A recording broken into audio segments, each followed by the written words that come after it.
চারজনে নেকির নিয়াতে আসার পরে আজকের মানুষ আমরা কিছুই সেই খারাপ জায়গা ছাড়া বুঝি না। বলেন কথা ঠিক কিনা? একবার জোরে বলেন কথা ঠিক কিনা? তাহলে যারা বাজার করবেন বেশি করে তারা কত ভালো মানুষ। বাজার করবেন সেটা বড় কথা নয়, প্রয়োজনীয় জিনিস করবেন সেটা বড় কথা নয়, প্রয়োজনীয় দরকার জিনিস বড় কথা নয়। সাহাবা কেরাম বাজারে যেতেন কেন জানতেন? একদম সাহাবী প্রায় বাজারে যেতেন, রিপোর্ট হয়ে গেল নবী সাল্লাল্লাহু আলাইহি ওয়াসাল্লাম খুব বাজারে যায়, খুব বাজারে যায়। আল্লাহ রাব্বুল আলামিনের নবী জিজ্ঞেস করলেন, বেচাবি তুমি কেন বাজারে যাও বেশি বেশি করে? ওই সাহাবীটা বলে দিলেন, নবীজি গো বাজারের ভিতরে বেশি মানুষ, আপনি না বলেছেন মানুষ মানুষকে দেখলে সালাম দিতে হয়। আমি যদি বলি আসসালামু আলাইকুম, আপনার উপরে শান্তি বর্ষিত হোক, একটা লোক বাধ্য উত্তর দেবে ওয়ালাইকুম আসসালাম, তোমার উপরে যেন আল্লাহ শান্তি বর্ষিত করে দেয়। নবী গো আমার পৃথিবীর জমিনের ভিতরে কোনো উদ্দেশ্য নাই, আল্লাহ যেন আমার প্রতি রহমত শান্তি নাযিল করে এই কথাটা শোনার জন্য আমি বেশি বেশি করে বাজারে যাই আর সিরিয়াল করে সবাইকে সালাম দিয়ে দেই। সুবহানাল্লাহ বলেন। কি উদ্দেশ্যে তিনি বাজারে গিয়েছেন? আজকে আমরা মুসলমান গো, আজকে সেই মুসলমান জাতি আমরা পৃথিবীর জামিনে আমাদের উদ্দেশ্যটা কি আছে? বাজারে আমরা যাই কোন উদ্দেশ্যে? এমনি ঘোরার জন্য, দেখার জন্য, ফাংশন করার জন্য বাজার ঘাটের ভিতরে চলে যেতে চলছি। বাজারে যাবেন না কেন নিষেধ করছি না, যাবেন। দোয়া আল্লাহ রাব্বুল আলামিনের নবী দোয়া শিক্ষা দিয়েছেন, আমি সেদিকেও যাই না। আমি শুধু বলবো প্রয়োজন যতটুকু হবে যাবেন, তারপরে খারাপ জায়গা থেকে তাড়াতাড়ি করে বাড়িতে ফিরে যাওয়ার ব্যবস্থা করবেন। অকথ্য গল্প করে সময় বাজারের দিকে কাটানোর চেষ্টা করবেন না, কারণ বাজারে চার দোকানে কিছুগুলো মানুষ আছে সকালবেলা বাড়িতে কাম নাই, যদি কোরআন পড়ে ভালো কথা পড়বে না, বাড়িতে তালিম দেওয়া দেবে না, বাড়িতে একটু নসিহত শুনবে না, এমনি বাজারে যাবে চার দোকানে বলবে। আর আমার গ্রামের পচা গেল্লা 3 দিন আগে থেকে কি ঘটছে সব গেল্লা গাইতে শুরু করেছে। যত পচা গেল্লা মুখের ভাষা সেই বাজারের ভিতরে মিথ্যা কাহিনী খল খল খল খল করে হাসবে আর কবে কোন কথা ঠিক নয়। কিন্তু আপনি কি খেয়াল করেছেন ওরকম করে বাজারে খলখল করে হাঁটছো তুমি, ঘুরছো, অথচ আল্লাহ রাব্বুল আলামিন বলে দিয়েছেন মুমিনের পরিচয়। তুমি যদি পৃথিবীর জমিনের ভিতরে মুমিন হতে যাও, তুমি এমন জায়গাতে যাবে, এমন জায়গাতে তুমি যাবে, এমন জায়গাতে তুমি থাকবে। বলে কি আল্লাহ বলে দিয়েছেন পবিত্র কোরআনে, ফালইয়াযহাকু কালিলা ওয়ালইয়াবকু কাসীরা। পৃথিবীর মুসলমান মানুষেরা গো, তোমরা পৃথিবীর জমিনের ভিতরে ফালইয়াযহাকু কালিলা, তোমরা কম কম করে হাসো, তামাশা করো। এখন অনেক জায়গাতে আছে জালসা সেই ঠাট্টা শুরু হয়ে গেল, বক্তার লাভ শব্দ পর্যন্ত শুধু হাসাইতে হাসাইতে মানুষের পেট ব্যথা করে দিল। তুমি কোরআন বিরোধী, তুমি হাদিস বিরোধী। আল্লাহ বলেছেন ফালইয়াযহাকু কালিলা, তুমি কম কম করে হাসো, ওয়ালইয়াবকু কাসীরা, তুমি বেশি বেশি করে তুমি ক্রন্দন করো। তুমি জাহান্নামের ভয়ে তুমি ক্রন্দন করো, আল্লাহর ভয়ে তুমি ক্রন্দন করো। জাহান্নামের ভয়ে তুমি ক্রন্দন করো, আগুনের ভয়ে তুমি ক্রন্দন করো। এখানে আমরা জলসায় চলে এসেছি, বাড়িতে যেতে পারবো এই গ্যারান্টি কি আছে ভাই? আছে? জোরে বলেন আছে? নাই, তোমার কোনো গ্যারান্টি নাই। একটা কথা শোনাচ্ছি আজকে আপনাদের কাছে।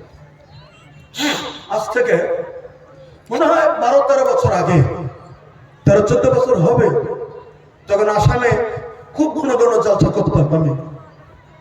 একটা জালসায় চলে গেছি বিটিএটি এলাকা। এই যে বিটিএটি যে 12 সনে যে পুরে দিছিল বিটিএটি, আপনারা শোনেন নাই? মানুষ পুরে দিছিল 12 সনে, শোনেন নাই? 12 সালে ওই বিটিএটিতে মানে বড় ল্যান্ডে জালসা করতে গেছি কোকরাঝাড় জেলায়। জালসা হচ্ছে, উনি একজন মুরব্বী ছিলেন জালসার, উনি জালসার সভাপতি আছেন, মানে অভ্যর্থনা কমিটির সভাপতি, ডাইরেক্ট জালসার সভাপতি নয়। উনি অ্যারেঞ্জমেন্ট করেছেন, গরিব এলাকা, নিজে বাস এনেছেন, কাঁধে করে জিনিসপত্র নিয়ে এসছেন, জালসার আয়োজন করেছেন। বুড়ো লোক, একদম পানি পেকে গেছে, ওই বুড়ো মানুষটা সমাজের সভাপতি, তাই তিনি সব একলাই জোগাড় করে করে করে করে একটা জালসা দিয়েছেন। আপনারা যতটি লোক এরকম জড়ো হয়েছেন, আজকে যতটি লোক আছেন, এতে এতটি মানুষ আর কি জালসা থাকে। তো আসলের নিয়ম ছিল তখন, এখন হয়তো নাই। তখন নিয়ম ছিল জালসার শেষে একটু দোয়া করা হতো আখেরি মোনাজাত, এটা অভ্যাস ছিল আসলে, এখনো আছে বেশ সংখ্যক জায়গাতে আছে, তো আর কিছু জায়গাতে নাই আর কি, আর বেশ সংখ্যক জায়গাতে আছে, কারণ আসামের মাটিতে শতকরা 95% তাবলীগ জামাতের লোক, যারা জামাত তাবলীগ করে এনারা আলাদা খুব কম। তো যাকা আমি বলছি তো যা মোনাজাত হয়, আমি প্রধান বক্তা, মোনাজাত করতে হবে, সবাই বসে আছে, আদায় টাদায় হয়ে গেছে, সব ক্লিয়ার, এবার মোনাজাত হবে। একদম শেষ জালসা মোনাজাত করছি, শুরু করছি, কেবলই মোনাজাত করে বাবা মার কথা বলে, তখন দেওয়ার হোসেন সাহেব যে কণ্ঠ ওয়াজ করতেন, কিছু সময় মোনাজাত আমরা শুনতাম, ওয়াজ করে মোনাজাত করতাম, অভ্যাস ছিল, হয়ে গেছিল। মোনাজাত করে একটু কান্নাকাটি করছি আল্লাহর কাছে, বাবা মার কথা মনে করেছে আল্লাহর কাছে, এরকম করে বলতেছি আল্লাহর কাছে। ওই লোকটা এরকম এই ডাইন সাইডের কানিতে বসা ছিল, আমি যেভাবে বলছি কথাটা এভাবে, এই দিকে, এটা তো হয়তো আমি পশ্চিম দিকে বসেছি, কিন্তু এটা উত্তর দিকে ভুলটে বসেছিলাম, এই দিকে ডান কানিতে লোকটা বসা, ওখান থেকে লোকটা মনোযোগ ধরছে। যখন ওনার বাবার কথা বলে, যখনই বাপ মার কথা, যার বাপ মার কথা বলে, যখনই আমি দোয়াটা করতে শুরু করেছি, উনি এমন করে একটা চিৎকার দিয়েছে, বাবা মার কথা মনে করে কান্দে উঠেছে, ওই কান্দে উঠে ওখান থেকেই জমিনের মধ্যে লোকটা পড়ে গেছে। পড়ে যাওয়ার পরে কি হলো মোনাজাত বন্ধ হয়ে গেল, কি হলো তাড়াতাড়ি করে ছেলেরা ধরলো না, দুটো তিনটে ছেলে জালসা ওরা আসছে, ওরাই কমিটি নেন, কেবলই আসছে যাচ্ছে, ঘরে নিতে পারবে না, তার আগে লোকটা মারা গেল। আমরা জালসা কমিটির অপাচনা করছে, মোনাজাত ধরেই বাবার কথা মনে করেই কাঁদছে। আচ্ছা, যদি লোকটা মারাও গেছে, বলেন তো লোকটার মরণটা ভালো হলো না খারাপ হলো? একটু জোরে বলবেন, ভালো হলো না খারাপ হলো? জাহান্নামের কথা মনে করেছিল, বাবা মার কথা মনে করেছে, জাহান্নামের আগুনের কথা মনে করেছে। আল্লাহ রাব্বুল আলামিন বলেন পবিত্র কোরআনে, ফালিয়াযহাকু কালিলা, কম কম করে হাসো পৃথিবীর জমিনে, ওয়ালিয়াবকু কাসীরা, বেশি বেশি করে পৃথিবীর জমিনের ভিতরে চোখের পানি তোমরা ঝরিয়ে দাও। আজকে হাসি তামসা করতে করতে করতে করতে আমাদের অন্তরটা একবারে নষ্ট হয়ে গেছে। জান্নাত জাহান্নামের বয়ান করলেও মানুষের দিলটা পৃথিবীর জমিনের ভিতরে নরম হয় না, কারণ কলিজার ভিতরে পর্দা পরে পরে পরে পরে পরে পরে পরে পরে আমাদের পর্দাটা পৃথিবীর জমিনের ভিতরে খারাপ হয়ে গেছে। ভাই গো, না না না, আমাদের সুদূরের দিকে চলে আসতে হবে, যেখানে কোরআনের আলোচনা হয়, যেখানে হাদিসের আলোচনা হয়। যেমন একটা বুখারী শরীফের একটা হাদিস আপনাদের কাছে তুলে ধরতে চাইছি, একটু দয়া করে ভালো করে শুনে নেবেন। তবে যে হাদিসটা তেলাওয়াত করব, হাদিসটা হচ্ছে হাদিসে কুদসি। প্রশ্ন যদি করে, হাদিসে কুদসি কাকে বলে? কোন জিনিসটার নাম হাদিসে কুদসি?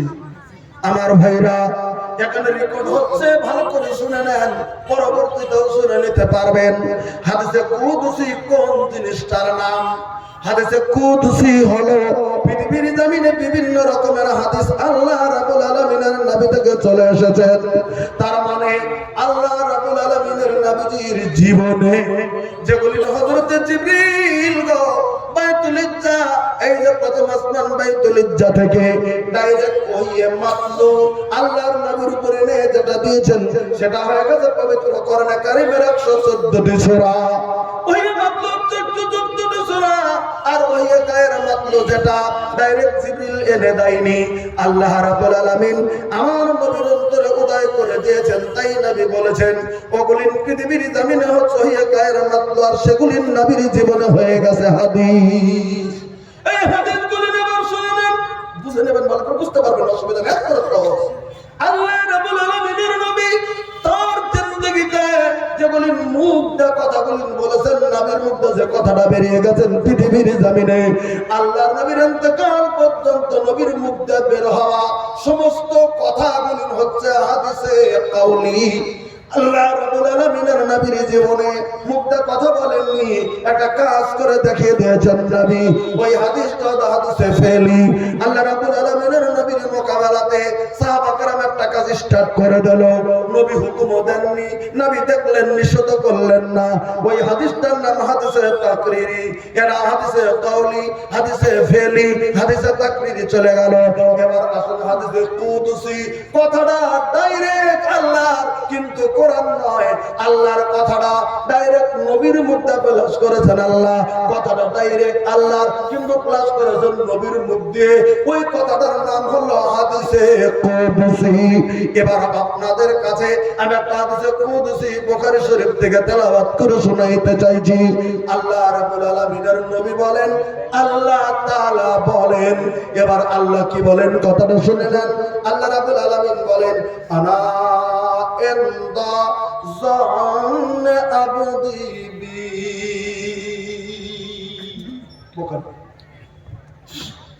আল্লাহ রাব্বুল আলামিন বলেন, পৃথিবীর বান্দারা, আমি আল্লাহ তাআলা তোমাদের কাছে জানিয়ে দিলাম, আমাকে তোমরা পৃথিবীর মানুষ যেরূপ তোমরা ধারণা করো, যেমন তোমরা ধারণা করে নাও, আমাকে তোমরা যখন যেমন তোমরা ধারণা করে নাও গো, আমি আল্লাহ রাব্বুল আলামিন তখন তোমাদের প্রতি তেমনই হয়ে যায়। একবার সুবহানাল্লাহ বলেন।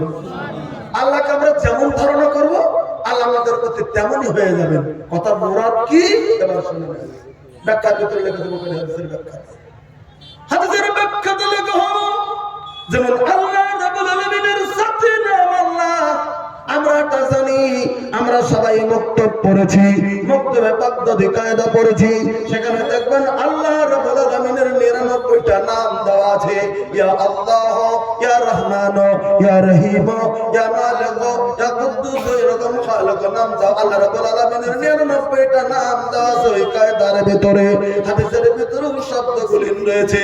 আমি যদি মনে মনে মনে মনে ভেবে নেই, আজকের জলসাতে সুলতানপুর মাদ্রাসার জলসার সম্মুখে যদি মনে মনে বসে গেছি, আজকের জমিনের মধ্যে যদি আজকের জলসাতে কতটা লোক বসে আছে, এই বৈঠকে যদি আমরা মনে মনে ধারণা করি, মাবুদ মাবুদ গো, সারা জীবনে আমি যা করেছি তো করেছি গো আল্লাহ, আমি চলতে কত গুনাহ করেছি, আমি হাঁটতে কত গুনাহ করেছি, আমি হাতের দ্বারা কত গুনাহ করেছি, আমি পায়ের দ্বারা কত গুনাহ করেছি, আমি আমার মুখের দ্বারা কত গুনাহ করেছি, আমি আমার চোখের দ্বারা কত গুনাহ করেছি, আমি আমার কানের দ্বারা কত গুনাহ করেছি।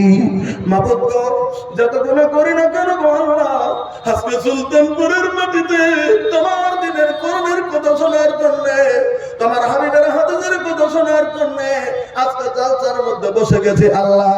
আল্লাহ গো, তোমার নাম 99টি গুণবাচক নামের ভিতরে একটা তোমার নাম গফুর, আর একটা তোমার নাম গফফার। মাবুদ গো, তুমি তোমার নাম কোরআনে গফফার উল্লেখ করেছো, তোমার কোরআনে কারিমে নাম গফুর তুমি উল্লেখ করেছো। তুমি এই পৃথিবীর সমস্ত গুনাহ মাফ করার ভিতরে তুমি এক নাম্বার মহান। মাবুদ গো, আমি বান্দা তোমার গুনাহ করেছি, কিন্তু আমি তোমাকে গফুর গফফার জামিনের ভিতরে মেনে নিয়েছি।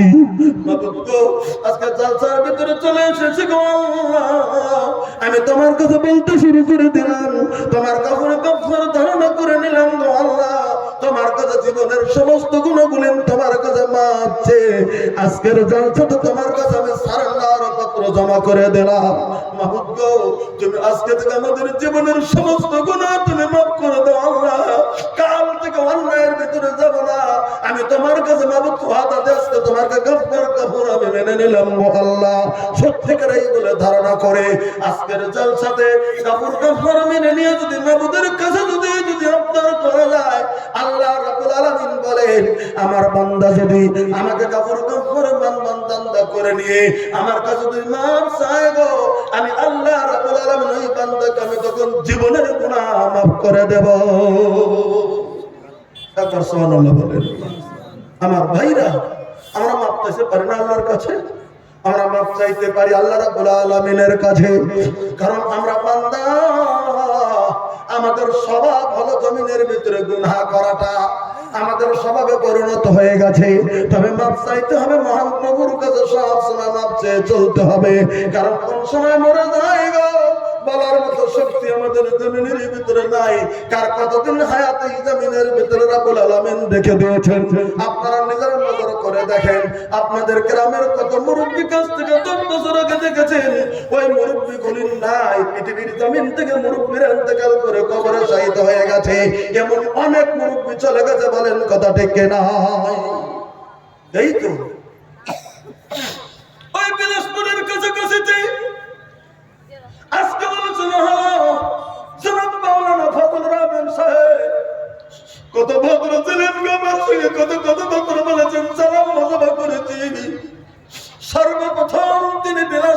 যখন আসছিলাম আমি ওনার সঙ্গে সেদিন মোলাকাত হয়েছিল, আলোচনা হয়েছিল।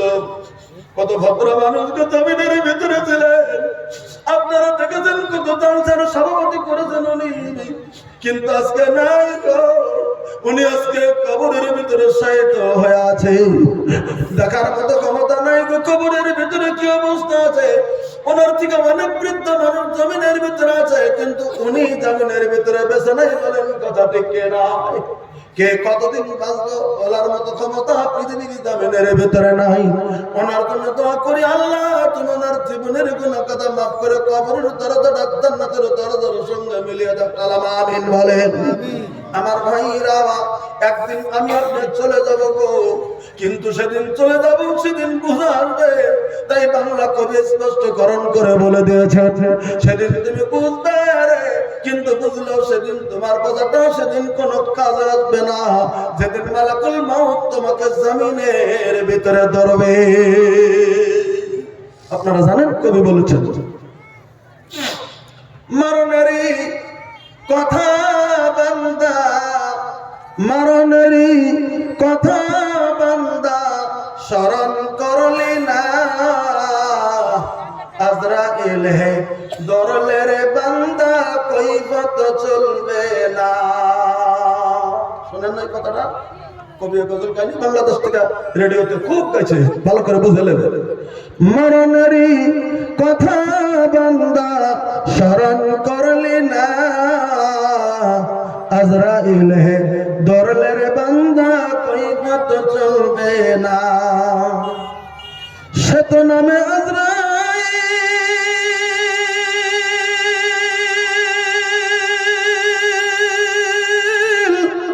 হুকুম পাওয়ার মাত্রে সে সেকেন্ডে হাজির। সে তো নামে আজরাইল,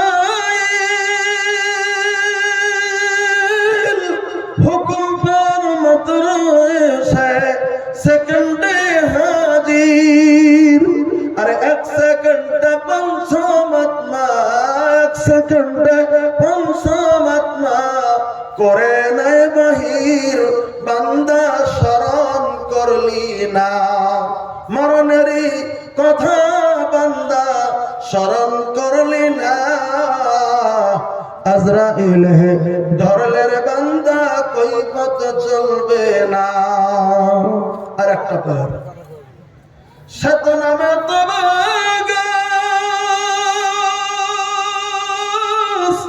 পাতা পাতায় লেখা আছে ওই মানুষের হায়াত। সেই পাতাটি ঝরিয়া পড়লে, সেই পাতাটি ঝরিয়া পড়লে বাধা মানবে না, বান্দা স্মরণ করলি না। মরণেরই কথা বান্দা স্মরণ করলি না, আজরাইল হে ধরলে রে বান্দা কৈফত চলবে না। আমাদের বোঝা উচিত, আল্লাহ রাব্বুল আলামিনের নবী স্পষ্টকরণ করে বলে দিয়ে গেলেন, আমার সাহাবা কেরাম শুনে নাও, ইন্না হাযিহিল কুলুবা তাসদা। দেখেন আল্লাহ রাব্বুল আলামিনের নবী কত সুন্দর করে বুঝিয়ে দিলেন। রে আমার সাহাবীরা, এই পৃথিবীর জমিনের ভিতরে যে তোমরা যা আছো গো, প্রত্যেকটা মানুষের কলমের ভিতরে জম লেগে যায়, জম করে যায়। আপনারা আবার কি বলেন? মরিচা। এই যে লোহার উপরে যেটা জাম লাগে, এটাকে কি বলেন? মরিচা। আল্লাহ রাব্বুল আলামিনের নবী বললেন, প্রত্যেকটা কলমের ভিতরে মরিচা পড়ে যায়, জাম লেগে যায়। কামা ইস্তাল হাদিদ ইজা আসাবাহাল মা, যেমন একটা লোহার সঙ্গে পানি মিশ্রিত করে দেওয়ার পরে ওই লোহাটা যদি জমিনের ভিতরে রেখে দেন, দেখবেন লোহার ভিতরে মরিচা পড়ে গেছে। 1 ঘন্টা 2 ঘন্টা পরে দেখবেন লোহাটা লাল টকটক হয়ে গেছে, কারণ পানি লেগে আছে লোহার সঙ্গে। আল্লাহ রাব্বুল আলামিনের নবী উদাহরণ দিয়ে বুঝিয়ে দিলেন, আমার সাহাবীরা শুনে নাও, লোহার ভিতরে পানি লাগলে যেরকম জম লাগে, তোমাদের প্রত্যেকের কলমের ভিতরে যেরকম জম লেগে যায়। এই কথা যখন সাহাবীরা কেরাম শুনলেন, সাহাবা কেরাম চিন্তায় পড়ে গেল, হায় হায় হায় আমাদের কলিজার ভিতরে যদি মরিচা পড়ে যায় তাহলে আমাদের কেমন অবস্থা হয়ে যাবে। এবার নবীকে জিজ্ঞেস করলেন, নবীজি গো তুম্মা জেলা ওহা, ও আল্লাহ রাব্বুল আলামিনের নবী আপনি বলে দেন গো দরে নবী আমার, আমাদের দিলের মরিচাটা কেমন করে আমরা সারিয়ে দিতে পারবো? দিলের ভিতরে যদি মরিচা পড়ে যায় আমরা কেমন করে সারিয়ে দেব? কি মেডিসিন দেবেন আপনাকে নবী দিয়ে দেন। কি ব্যবহার করলে দিলের মরিচাটা ছেড়ে যাবে, ইমানের তাজাল্লিটা চলে আসবে, ইমানের জমটা ছেড়ে যাবে? আল্লাহ রাব্বুল আলামিনের নবী তখন বললেন, দুটি মেডিসিন আছে পৃথিবীর জমিনে, তোমরা যদি এই দুটি মেডিসিন যদি ইউজ করো তোমাদের কলিজার মরিচাটা ফুরিয়ে যাবে। দুটো মেডিসিন দিলেন আল্লাহ রাব্বুল আলামিনের নবী। প্রশ্ন যদি করেন কোন কোন মেডিসিন দিলেন নবী, এক নাম্বার মেডিসিন আল্লাহ রাব্বুল আলামিনের নবী দিলেন কাসরাতু যিকরিল মাউত। পৃথিবীতে তুমি যতদিন বেঁচে থাকবে বেশি বেশি বেশি বেশি বেশি বেশি করে তুমি মরণের কথাটা জমিনের ভিতরে তুমি স্মরণ করবে। এই কথাটা তুমি মনে করবে, হায় হায় আমার দাদা কবরের ভিতরে চলে গেল, আমার বাবা কবরের ভিতরে চলে গেল, আমার মা কবরের ভিতরে চলে গেল, আমার দাদা কবরের ভিতরে চলে গেল, গ্রামের মুরব্বী কবরের ভিতরে চলে গেল। আমি মনে হয় কোন দিন সিরিয়ালে পড়ি গো আল্লাহ, আমি মরণকালে যেন তোমার কালেমাটা যেন আমার জবানে যেন নসিব হয়ে যায়। আমার মরণের সময় যেন আমি নামাজ পড়ে নামাজ অবস্থায় যেন মরতে পারি, আমার মরণের সময় যেন ইমান অবস্থায় যেন মরতে পারি। আল্লাহ তুমি বেঈমান অবস্থায় বিরত দিও না। বারবার বারবার করে মরণের কথা স্মরণ করে তুমি যখন বেশি বেশি করে মাবুদের দরবারে তুমি দোয়া করবে, তোমার তখন কলিজার মরিচাটা পৃথিবীর জমিনের ভিতরে থেকে সাফ হয়ে যাবে। দু নম্বরে নবী বললেন ওয়া তিলাওয়াতুল কোরআন। আর দু নম্বর যদি তুমি তেলের মরিচা যদি তুমি সাফ করতে চাও, তুমি পবিত্র কোরআনটা বেশি বেশি বেশি বেশি করে তুমি তেলাওয়াত করো।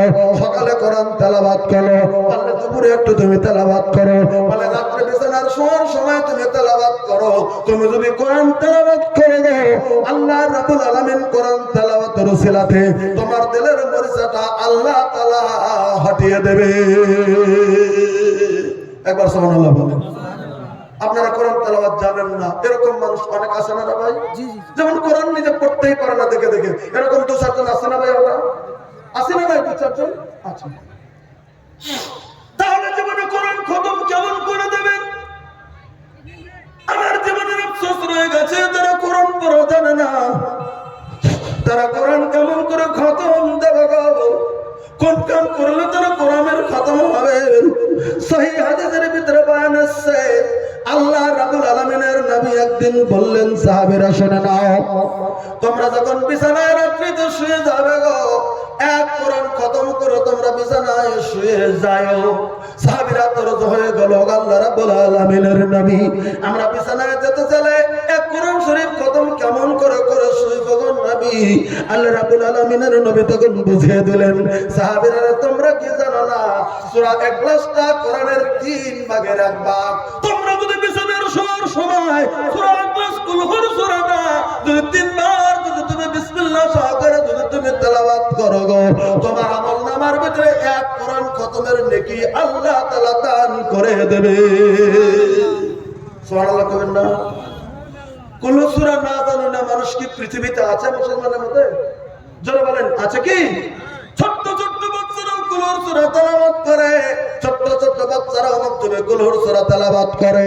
কাজে করতে ভাই গো একটু মৌলবীদের কথা শুদ্ধ করে নেবেন, ভুল বলিয়েন না, একটু শুদ্ধ করে তেলাওয়াতের চেষ্টা করেন। কুল হুয়াল্লাহু আহাদ আল্লাহুস সামাদ লাম ইয়ালিদ ওয়া লাম ইউলাদ ওয়া লাম ইয়াকুল লাহু কুফুয়ান আহাদ। একটু শুদ্ধ করে নিয়ে তেলাওয়াত করার চেষ্টা করবেন। আল্লাহ রাব্বুল আলামিন কোরআন শরীফের খতমের নেকি আল্লাহ রাব্বুল আলামিন দান করে দেবে। তারপরে যারা পড়া যাবেন আগে তো ফজিলত এক্সট্রা আছেই, তবে আপনার সবসময় অন্তত 3 বার পরে যদি সে যান বহুত ফজিলত রয়েছে হাদিসে। আমার ভাইরা আমি আপনাদেরকে বলে দিতে যাব, ভাই গো আমরা জামিনের ভিতরে মানুষ, কিন্তু আজকে শুনলাম শুনে কিন্তু জামিনের ভিতরে পরিবর্তন হয় না। আজকে একটা ইতিহাস শোনাবো আপনাদেরকে, একটু ধৈর্য ধরুন। মুরব্বী যারা আছেন একটা ধৈর্য ধরুন। 12টা কি হয়ে গেছে না? হয়নি, এখনো তো 17 মিনিট বাকি আছে। কেউ যদি যান অন্তত 17 মিনিট তো থাকেন, তারপরে না যাবেন। আমি আপনাদের কাছে এই সময়টা ভিক্ষা চাইছি, 12টা পর্যন্ত। এই সময়টা আপনাদের কাছে ভিক্ষা চাচ্ছি, এর উপরে তো কিছু নাই। এবার একটা ঘটনা আপনাদের শুনছি, আমার মা বোন ভালো করে শুনবেন।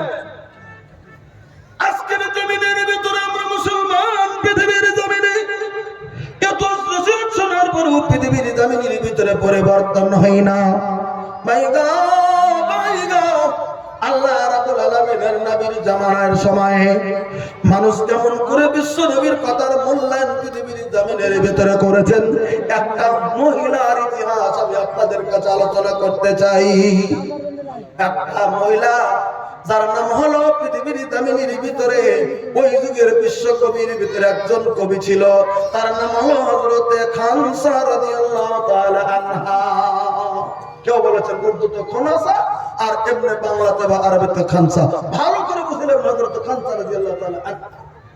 একটা মহিলার কথা বলছি, একটু ধৈর্য ধরে শুনবেন। পৃথিবীতে মানুষ কেমন প্রকৃতির হয়, আল্লাহর কেমন আশেক হয় পৃথিবীর জমিনে, নবীর কেমন আশেক হয় পৃথিবীর জমিনে, ইসলামের কেমন আশেক হয় পৃথিবীর জমিনে। একটু মন দিয়ে ঘটনাটা শোনার চেষ্টা করবেন ভাই আমার। আমি নাম বললাম, তার নাম হলো হযরতে খানসা রাদিয়াল্লাহু তাআলা আনহা। আচ্ছা বলেন তো নামটা কি বলেছি? এটা জোরে বলুন তো, কি বলেছি? হযরতে খানসা রাদিয়াল্লাহু তাআলা আনহা। ঠিক আছে, এবার কেমন মহিলা ছিলেন তিনি? আল্লাহ রাব্বুল আলামিনের নবীর সমসাময়িক বয়স ছিল। আল্লাহ রাব্বুল আলামিনের নবীর জন্ম ছিল 570 খ্রিস্টাব্দে, আর হযরত খানসা জন্মগ্রহণ করেছিলেন 573 খ্রিস্টাব্দে। শুধু নবীর সঙ্গে 3 বছর বয়সের কম বেশি ছিল এই পৃথিবীর জমিনে হযরত খানসা রাদিয়াল্লাহু তাআলা আনহা। 3 বছরের কম প্রায় কাছাকাছি ছিল হযরত খানসা। আল্লাহ রাব্বুল আলামিনের নবী তার জীবনের 40তম বছরে যখন তিনি আল্লাহ তাআলা নবুয়তি দান করে দিলেন, মিশন যখন চালাচ্ছেন নবী, তখনও খানসা মুসলমান হয়নি। দলে দলে দলে দলে দলে দলে মানুষ মুসলমান হয়ে গেছে, হযরত খানসা মুসলমান হয়নি। বরঞ্চ নবীর বিরুদ্ধে তিনি বিশ্ব কবির ভিতরে একজন ছিল। তিনি কবিতা গাইতো, কবিতা লিখতো, গাইতো।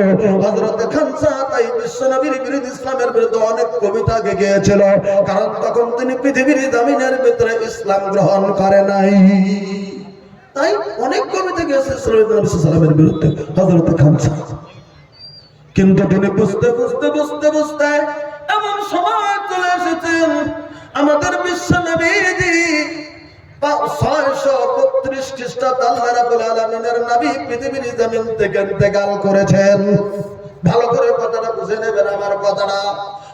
632 খ্রিস্টাব্দে, এখন আমরা 2024 সাল পড়তে চলছে। এই তো 2000 চলে যাবে, আজকে 17 তারিখ চলে গেল না? 17 তারিখ চলে গেল, আর 12-13 দিন পরেই 2024 সাল চলবে। এটার এইবার 24 সালের আগে ওই যে 632 খ্রিস্টাব্দের কথা বলছি, 632 খ্রিস্টাব্দে আল্লাহ রাব্বুল আলামিনের নবী এই পৃথিবীর জমিন থেকে তিনি ইন্তেকাল করেছে।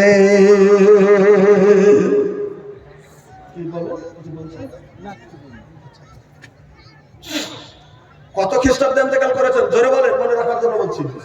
632 খ্রিস্টাব্দে ইন্তেকাল করেছেন। এই হযরত খানসা তার স্বামী এবং তার 4জন ছেলে, তার সংসার, তার মেয়ে ছেলে মেয়ে নিয়ে 629 খ্রিস্টাব্দে আল্লাহ রাব্বুল আলামিনের নবীর ইন্তেকালের 3 বছর আগে তিনি পৃথিবীর জমিনের ভিতরে আল্লাহর নবীর কালেমা পড়ে নবীর কাছে তিনি মুসলমান হয়ে যায়। সুবহানাল্লাহ জোরে বলেন, আরো জোরে বলেন। বিশ্বকবি হযরত খানসা আল্লাহ রাব্বুল আলামিনের নবীর ইন্তেকালের 3 বছর আগে তিনি নবীর হাতে তিনি মুসলমান হয়ে যান। তার পরিবার বর্গ নিয়ে মুসলমান হয়েছে।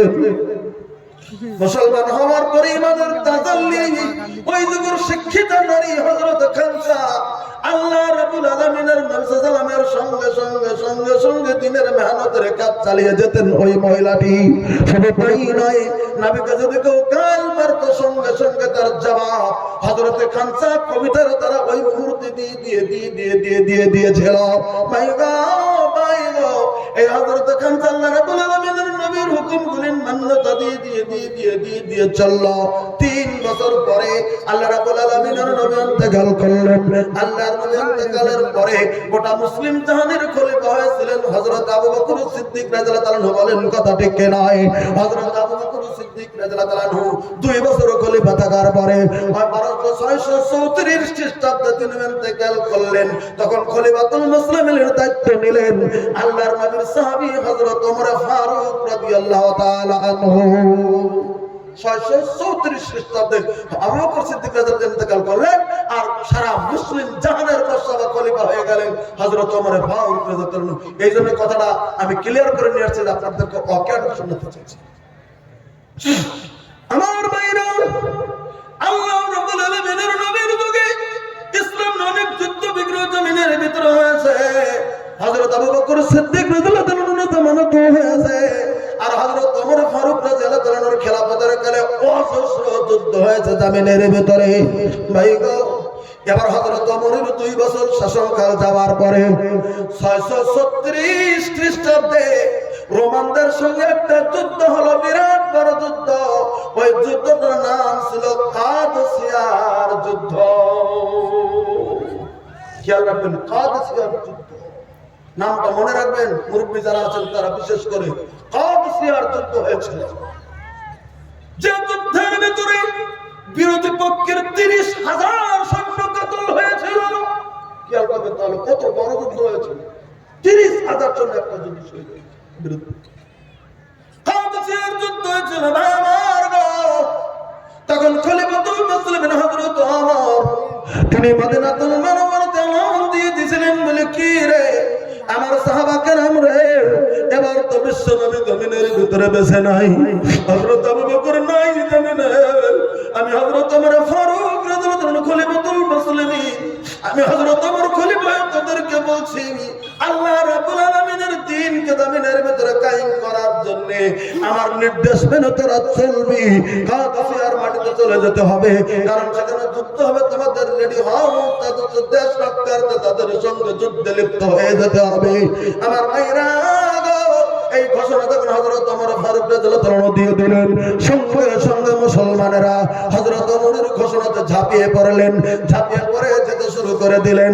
যেমন আমাদের ভারত সরকারের সৈন্যরা ভারতের রাষ্ট্রের হুকুমে তিনি নিজের জানকে বলিদান দিয়ে জামিনের ভিতরে যেমন ঝাঁপিয়ে পড়ে, তখন রাষ্ট্রনায়কের হুকুমে, তখন ওই মুসলমান সাহাবীগুলি ওমরের হুকুমে তখন ঝাঁপিয়ে ঝাঁপিয়ে পড়েছেন। ওই মুহূর্তে একজন যুবক ছেলে হযরত খানসা রাদিয়াল্লাহু তাআলা, খুব কথাটা গুরুত্বপূর্ণ, সাতটা একজন টাটকা জওয়ান ছিল হযরত খানসা, নবীর সমবয়সী। মেয়েটা যদি মারা যায়নি তাহলে মোটামুটি 64-65 বছর বয়স হয়ে গেছে মেয়েটা। খুব ভালো করে গুরুত্ব দেবেন কথা। হযরত খানসা 4টা বড় বড় বড় বড় ডাকা ছেলে। এবার ওই মা হযরত ওমর যখন সন্ধ্যাবেলা বলে দিয়েছে, ভাই গো, এবার রাত্রি যখন 12টা হয়ে গেছে, তখন ওই ছেলেরা আবার নিজের নিজের রুমের ভিতরে ঘুমিয়ে গেছে। আর ওই পরদিনই মা হযরত খানসা ওই বড় ছেলের ঘরের দরজার ভিতরে যা টোকা মেরে দিয়েছে রুমের ভিতরে। রাত্রি 12টা, আধা রাত্রি। ছেলে বলেছে, কে? দরজা খুলে দেখে দরদিনী মা দরজার কাছে দাঁড়িয়ে আছে। মা, এত রাত্রিতে তুমি দরজায় দাঁড়িয়েছ? আমার রুমে যা, তোর সঙ্গে আমার কথা আছে। যা, আমার কাছে যা, কথা আছে তোর সঙ্গে। চলে গেছে। দ্বিতীয় ছেলেকে ডাক দিয়েছে, চেতন পেয়ে গেছে, মারকে বলছে, আমার তোর সঙ্গে আমার কথা আছে, আমার কাছে তুই চলে যা। এরকম করে 4টা ছেলেকে ডাক দিলেন। 4টাই মাত্র ছেলে, আর 4টা ছেলেকেই ওই 65-66 বছরের মা 4টা ছেলেকে রুমের ভিতরে ডেকে এক জায়গায় একত্রিত করেছে। করে বলতেছে, তোরা শুনছিস না কি হযরত ওমর ঘোষণা দিয়েছে কাদসিয়ার ময়দানে চলে যেতে হবে না? শুনেছি। তখন বলতেছে, ছেলেরা শুনে নে, আমি তোদের মা বলছি। ছেলেরা টক টক করে শোনাতে পারে, মা কি কথা বলছে না, কি বলবে কি? আর ছেলেরা শুনে নি, আমি আমার পরিবার বর্গ স্বামীকে আল্লাহ রাব্বুল আলামিনের নবীর কাছে কালেমা পড়ে পৃথিবীর জমিনের ভিতরে 7 বছর হয় মুসলমান হয়েছি। আমার তোর বাবা এতদিন জমিনের ভিতরে ভিতরে বেঁচে ছিল। আল্লাহ রাব্বুল আলামিনের নবী যখন হুকুম করেছেন সঙ্গে সঙ্গে আমার স্বামীকে যুদ্ধের পোশাক পরিয়ে আমি আল্লাহ রাব্বুল আলামিনের নবীর সঙ্গে ময়দানে পাঠিয়ে দিয়েছি। চল আল্লাহ জোরে বলেন হযরত আবু বকর হুকুম করেছেন সঙ্গে সঙ্গে পাঠিয়ে দিয়েছি। তোরা তো জানিস সামান্য কিছুদিন আগে আমার স্বামী তোদের বাবা পৃথিবীর জমিন থেকে শহীদ হয়ে গেছে। তোর বাবা পৃথিবীর জমিনের ভিতরে নাই রে। এবার তো হযরত ওমর ফারুক দিনের জন্য আজকে হুকুম করে দিয়েছে তার বাবা যদি থাকতো আমি হযরত খান তোদের বাবা তোর বাবাকে আমি যুদ্ধের পোশাক পরে ময়দানে পাঠিয়ে দিতাম। কিন্তু তোদের তো বাবা নাই, আমি কাকে পাঠাবো রে?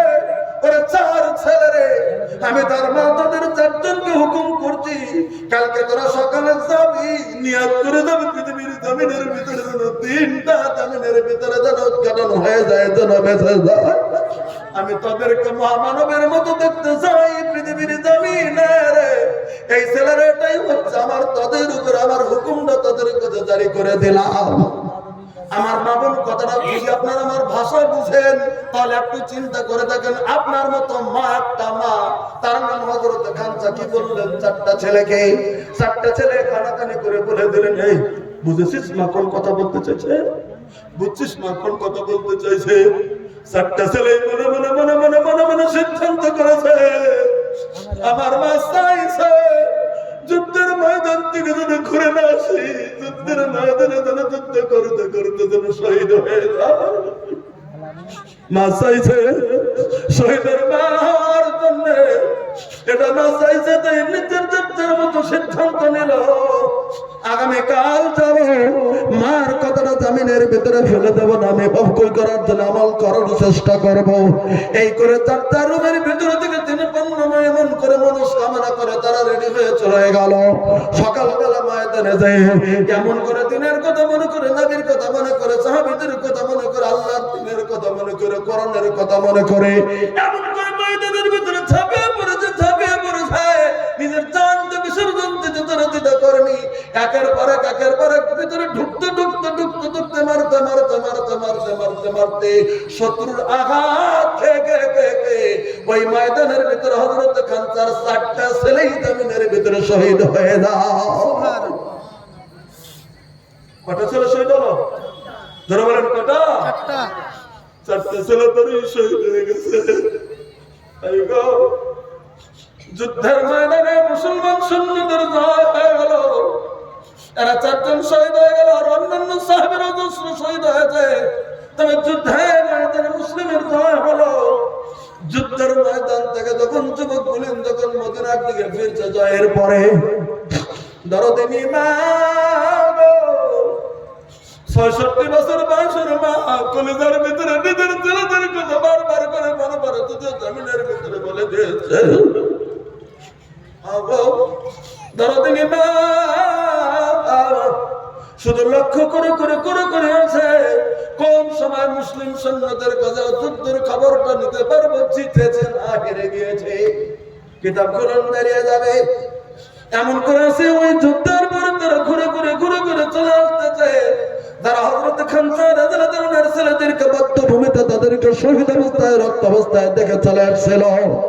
কিছু বলেন চলে আসছে বলছে তোমার ছেলেকে দেখিনি।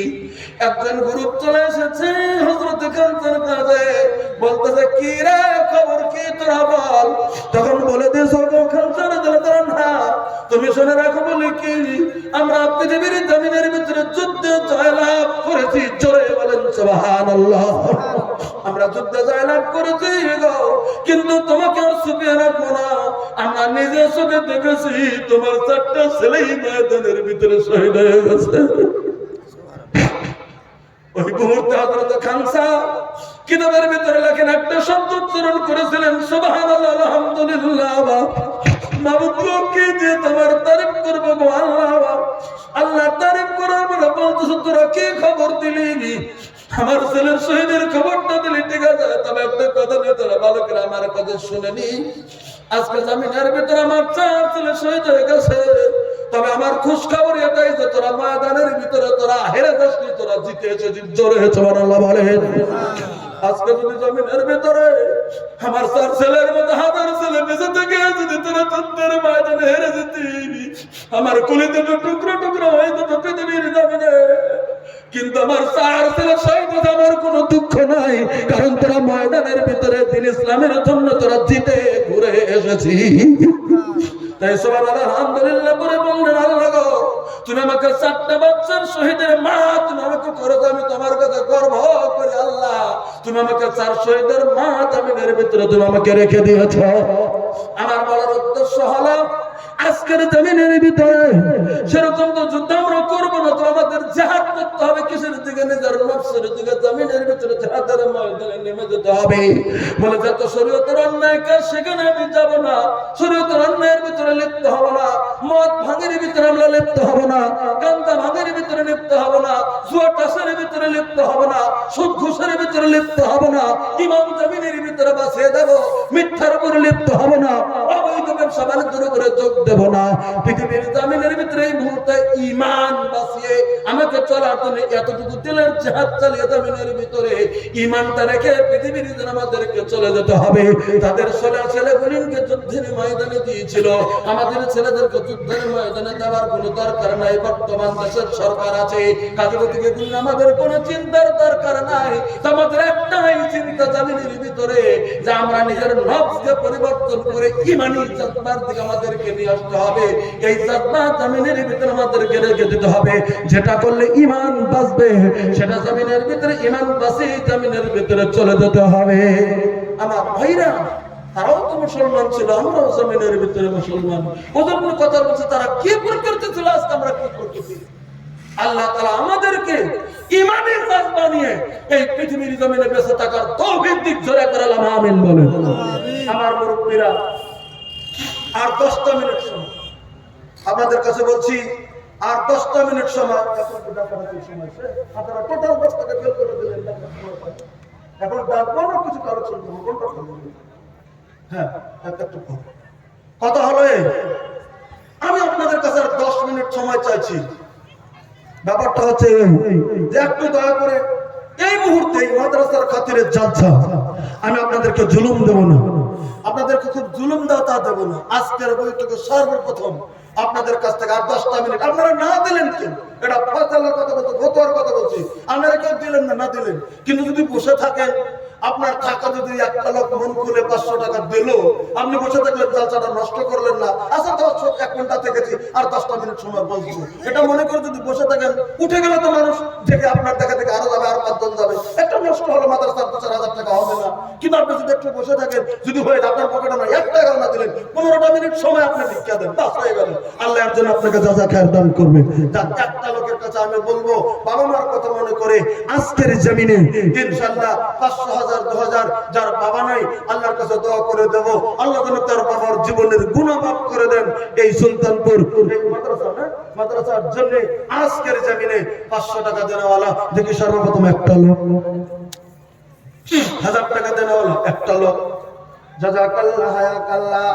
একজন ভাইজান আমার আজকের জমিনে 700 টাকা নগদ দিয়েছেন, জাযাকাল্লাহ। একটা ছোট মেয়ের হাতে 100 টাকা পাঠিয়ে দিয়েছেন, জাযাকাল্লাহ হায়াকাল্লাহ। আর একজন ভাইজান আমার আজকের জমিনে এখানে 2000 টাকা দান করে দিয়েছেন। আল্লাহ নারায়ে তাকবীর।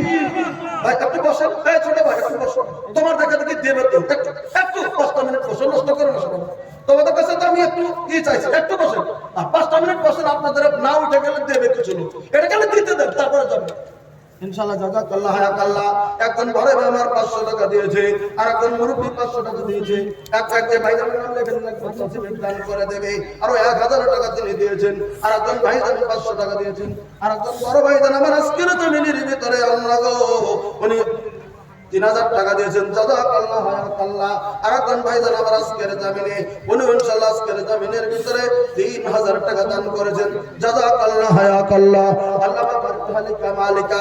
আর একজন ইনশাআল্লাহ 300 টাকা দিয়েছেন। আর একজন মুরব্বি আমার হরে আজকের জমিনের ভিতরে 500 টাকা দান করেছেন, জাযাকাল্লাহ হায়াকাল্লাহ।